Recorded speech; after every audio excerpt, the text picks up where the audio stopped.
Welcome back to episode 4 of NFL Mock Draft Season. This is the very first week since the NFL has completely concluded with the Super Bowl. And if the Super Bowl tells you anything, if you're a thirsty team on the defense, you got to get defensive line because the Eagles were absolutely feasting. Let's not hold up on that too long. Let's get straight into the draft. BB's got the odds. I've got the evens today, BB. Who do the Tennessee Titans take at number 1 overall? The Tennessee Titans are rumored to be in love with Shedeur Sanders. Brian Callahan really likes him, compares him to Joe Burrow. Let's go Shedeur Sanders to the Titans at 1. Easy pick. The Browns. They're going to be trading old Myles Garrett here at some point soon. So I'm excited to do a mock draft then. But for now, they still have him. And they are not going to pass up on generational talent. And that's at the quarterback position. Cameron Ward, an absolute dog of an arm. Wow. Giants are pissed. The Giants are absolutely livid right now. Oh, yeah. Your D-line's already stacked. You have to go Travis Hunter. You're number 1 player on the board, according to Pro Football Network. So I guess they can't be too mad getting the number 1 player on the board. No.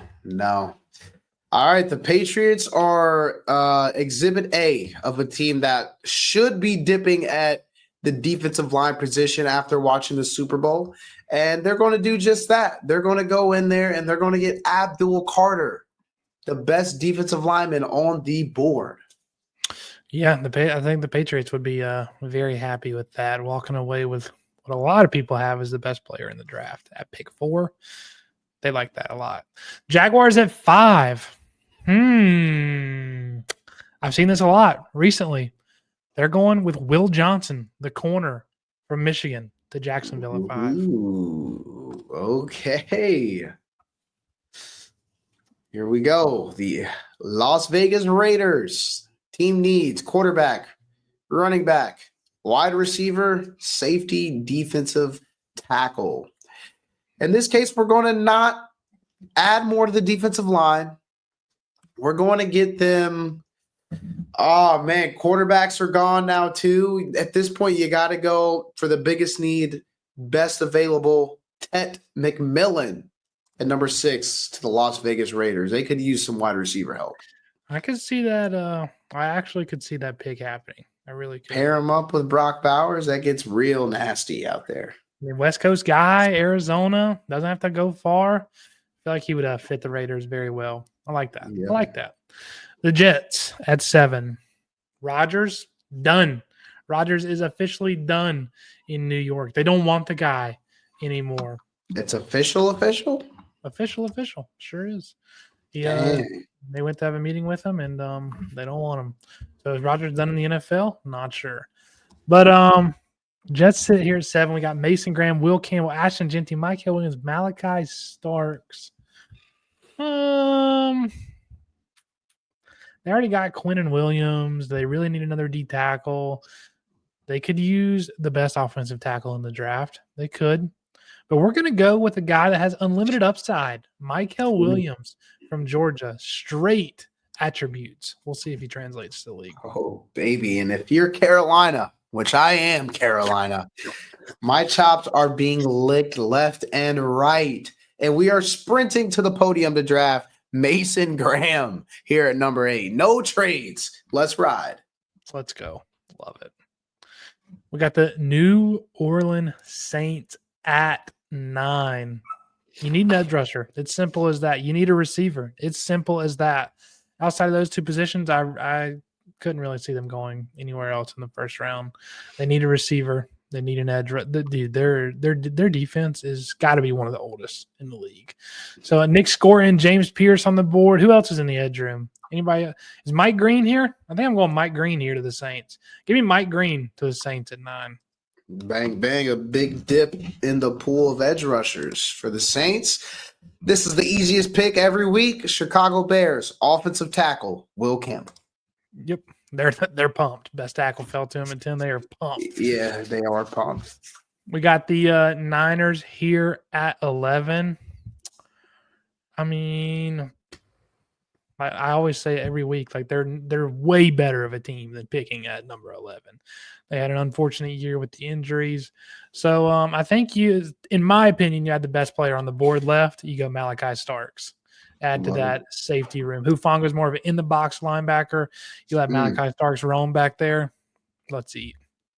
Let's go. Dallas Cowboys, a match made in Jerry World. Ashton Genty to the Dallas Cowboys. Yep. Like that a lot. We've seen it year after year. Tua needs to be protected. Yes, this offense gets the ball out quick, but you still got to buy some time. Give me the second best tackle on the board, Kelvin Banks Jr. Bang, bang.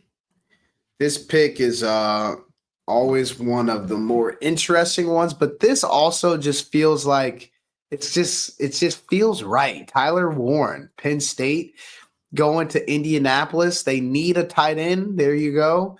And he's a guy that, man, hopefully Anthony Richardson should be able to get him the ball quick, easy, and he can go make something happen. And he's just an extension of the offensive line. It's an easy pick for the Indianapolis Colts. The Falcons are in dire need of an edge rusher. We're Panthers fans on this show, so I'm going to give them the worst of the two at the top of the board, in my opinion. We're going to go Nick Scorton to the Falcons at 15. Love it. Love it. I'm trying to think defensive side of the ball for the Cardinals. It wasn't terrible, but it wasn't great. It just feels like they need a guy that can get home. They could use edge, wide receiver, too early for guard. Let's see defensive tackles in here. James Pierce Jr., and he's the best player on the board. Give me James Pierce Jr. to the Arizona Cardinals.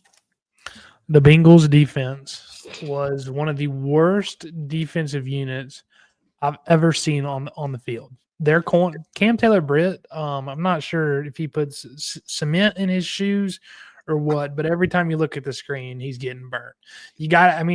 This is an interesting pick because it's an East Carolina guy, but you got to take the best corner on the board.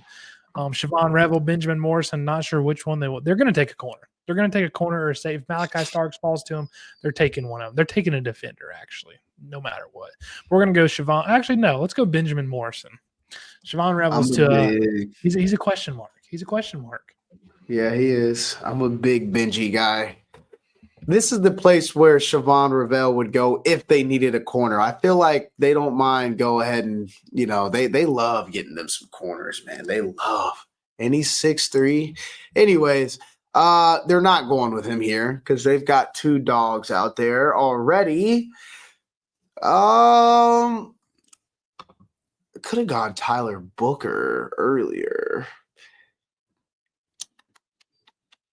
We're going to go with Tyler Booker now to the Seattle Seahawks. Not the sexiest pick of the draft, but, man, you always, always, always have to win in the trenches, man. Always. It's if you're the Buccaneers here, I'm not sure you're exactly happy. All these edge rushers are off the board, but I think you are happy by adding a dynamic defender in Jalen Walker. They can just use help off ball. Their linebackers are getting old in age. Why am I forgetting? Levante David is up there in age. Devin White obviously is no longer with the team, so you got a guy like Jalen Walker that can rush the passer and play off-ball linebacker. You're love pumped. Love it. Denver Broncos. They were really hoping that Tyler Warren was on the board or Ashton Genty, but neither one of them are. This is a guy I'm a big fan of, man. Their defense was already pretty good this year, though. I feel like we're going to get a little more help for the old Bo Nix and grab Luther Burden here in the first round to Denver. Yeah, Cortland Sutton needs somebody else on the other side. Troy Franklin, I don't think met expectations this year in Denver. He did have a touchdown in the playoffs, but I think they expected a little more. You're the Steelers here, man. I don't care. I don't care that you're positive. I don't care. If I'm the Steelers, I'm just not happy with the current state of my team. I'm really not. The quarterbacks are off the board. Obviously, I think it's too early to dip into that Jackson Dart, Will Howard, all the other Jalen Milroe. And then you just saw Luther Burden go off the board. You're like, geez, man. But George Pickens needs a running mate. Give me Emeka Egbuka to the Steelers. Okay. What do you think the Steelers do this offseason in terms of at least the quarterback position? Do they roll with Fields? Do they roll with Russ? Do they kind of keep the same little weird 1-2 thing going? Or what do you got? I mean, they're both free agents. So, I mean, those guys are going to have to want to come back to Pittsburgh as well. And I would probably go Fields. I mean, we know what you're going to get with Russ. Yeah. And it's picking 20. It's nothing too impressive. So I feel like maybe try to alter your offense a little bit to fit Justin Fields more instead of him fitting the offense and see where it can take you. But they need something on offense, man. They need something. Maybe Fields can spark something. But I could definitely see him taking a quarterback in round 2 or 3. I've been a big Fields guy. I mean, since coming out of Ohio State, obviously, I think he can throw the ball, dude. And people I feel like he doesn't really get the chance to do it in his way. That's almost as if Bryce Young was just forced to do a different way of playing offense than he ever was. He would still be not great at throwing the football, but I don't know. That's neither here nor there. Hopefully Justin Fields can get into a system where the offensive coordinator believes in him. All right. Chargers.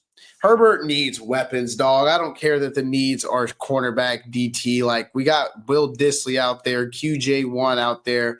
Ladd McConkey, he's a baller. But I feel like we need another piece to that offensive puzzle if we're really going to continue to roll through into the playoffs. So with that being said, it's either Colson Loveland or Matthew Golden. Matthew Golden doesn't scream hardball to me. Colson Loveland does. We're going to go Colson Loveland. Yeah, you got to get Will Dissly off the starting tight end role, man. No offense to you, man. He cannot be your starting tight end in the NFL. He just can't. He just can't. Packers here. Their offense is fine. I could see them. They drafted 4 receivers a year and 2 years ago. They got a young tight end. They got RB. Why am I blanking on their? Oh, they got Josh Jacobs and free. Yeah, their offense is fine. Maybe O-line depth, but defense. I think they need people in the trenches the most. It says corners their number one need, but you got Jair Alexander. I'm forgetting the guy that has dreads. What is his name? McKinney, isn't he on the Packers now? I believe he is on the Packers. I think he was up there leading the league in picks. So I'm not going to go. I'm going to go in the trenches here. Give me Tyleik Williams from Ohio State. Actually, no. Oh, fine. I was going to change it to Walter Nolan. I was going to change it to Walter Nolan. Vikings, skull. They need some defensive help. I don't know why this guy is so low. I absolutely love Jahdae Barron. I watched a little bit of Jahdae on stream yesterday. This guy can freaking ball, dude. I mean, he's a Jim Thorpe Award winner for a reason. We're going to go Jahdae Barron here to the Minnesota Vikings. He's going to go early. He should go earlier than 24. If scouts know what they're talking about, what they're doing, he should go earlier than 24. Okay, yeah. I mean, I believe C.J. Stroud was the most sacked quarterback in the league last year. Maybe it was Caleb Williams, but I know C.J. Stroud was top 5 most sacked in the league for sure. So you're just going to add depth on the O-line, and you're going to go with the guy from Missouri that can play guard and tackle, Armand Membou. Apparently, he's a dog. I don't know much about him. I've read reports, though, that he could be the best tackle, best offensive lineman in the draft. Very versatile, can play all 5 positions. And that's what the Texans need. They need somebody that can do it all. There you go, Armand. Is Cooper Kupp leaving LA? I mean, yes. So we're looking at weapons. Stafford's getting a little up there in age. Can you really rely on just Puka Nacua? I don't know. Man, this team, it feels like this team is starting to become a slippery slope for the LA Rams. Lucky for them, they're drafting at 26. Not a bad season. I think I'm going to go with Cameron Williams here. He's huge. Good gravy. Man, I think we got to keep Stafford. I mean, we got to keep him upright as long as possible. I'm going Cameron Williams, and we're rolling with our weapons where they are for now. Like it. The Ravens' pass defense was the worst in the league last year. So you take the guy that has fallen all the way to you at 27, Siobhan Revel, to the Ravens. I could see the Ravens picking him as well. I could see it. Let's see. Lions. For all we know, they might draft another GOAT weapon, but we're going to go defensive line. You just absolutely, and I mean absolutely have to. Shamar Stewart. We're going to go with a big dog, Walter Nolan in the heart. If he falls to the Lions, I think he's a top 20 pick. If he falls to the Lions at 28, here we go again with Detroit, man. Here we go again. Washington, I think you're happy. You take the best receiver on the board. How long? I'm a UNC fan, but how long can you continue to count on Dyami Brown as your wide receiver too? You can't. Fumbled in the playoffs. So he's just. I don't know if he's starting NFL wide receiver 2 caliber. Let's go Matthew Golden, a guy that has been shooting up the draft boards. Yes. I think that this team, the Buffalo Bills, yeah, they need weapons to go with Josh Allen. But I just, God forgive me, but DeMar Hamlin cannot be your starting safety. He can't. He just simply can't. And when Taylor Rapp goes, a guy like Taylor Rapp goes down, you're relying on Cole Bishop, who, it's simple. Nah, we're going with Nick Emanwari here, who's a ball hawking safety. He's going to get you guys back to that strong defense that Buffalo loves to have. Yeah, I like that. And Micah Hyde retiring. Jordan Poyer's been left a couple, or I think the beginning of last year, Jordan Poyer left. So I like that pick a lot. Chiefs, by God, do they need some offensive line help? Can we get this guy Mahomes sometime, please? So we're just gonna what is his name? Orlando Brown was getting abused in the Super Bowl. So we're gonna motivate that guy. We're gonna take the best tackle on the board. Give me Josh Simmons. And to talk about a team that doesn't need squat, they just dominated in the Super Bowl. The Philadelphia Eagles with the 32nd overall pick. I mean, I'm trying to think of a single place where they could get a little bit better. Harold Fannin, maybe. Goddard's fine, but you add an elite weapon at tight end too. I mean, these guys could four-peat. These guys could four-peat. I love that, baby. We're going Harold Fannin Jr. Whew. What a draft. What a draft. Do you like who your team took, man? The Carolina Panthers are ecstatic right now. Who are some other teams that are hype with their draft? Cowboys are hype. Colts, I think, are hype. Colts better be hype. Tyler Warren is nasty. The Patriots are hype, I think. Patriots are hype. The Bears are hype. If I'm a Bronco, I'm hype. Yep. I think everybody, that's a pretty good draft. I like that draft a lot. That might be our best one yet. Yeah, that's a good draft right there. We might need to start keeping these because what if we just made a perfect mock draft one time? Never know. That'd be crazy. That would be insane. All right. Appreciate y'all watching. Drop a like, subscribe. We'll see you next time.